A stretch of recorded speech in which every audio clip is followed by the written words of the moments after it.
If you're a regular listener or viewer of the program, and of course you can find out more about that at patreon.com/the0hour. But if you are a regular at this location where we are now, you know that we talk a lot about U.S. support for the Saudi terror that is being rained down on the people of Yemen, the massive humanitarian tragedy being caused by the Saudi government and our complicity in it. And the fact that while we are all being told that we must do something military, regardless whether it's legal or not, in Syria, and that we must do so for reasons of compassion, our compassion seems to be incredibly lacking when it comes to the people whose suffering we are enabling and helping the Saudis inflict in Yemen.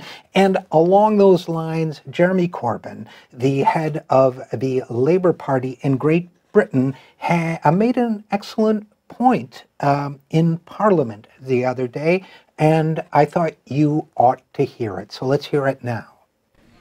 Mr. Speaker, does, for example, the humanitarian crisis in Yemen entitle other countries to arrogate to themselves the right to bomb Saudi airfields or their positions in Yemen, especially given their use of banned cluster bombs and white phosphorus?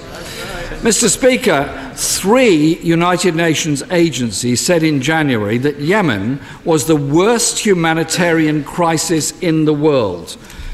So will the Prime Minister today commit to ending support to the Saudi bombing campaign and arms sales to Saudi Arabia?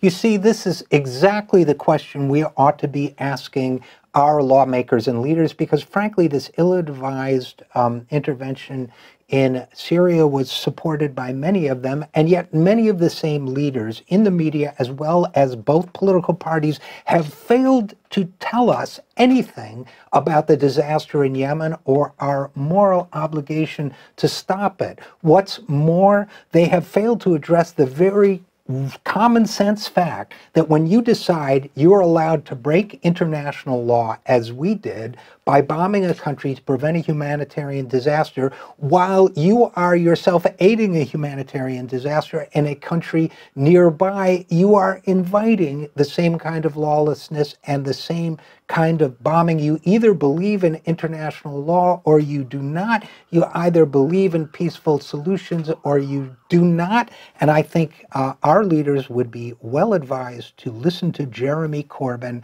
and ask the same question of our government.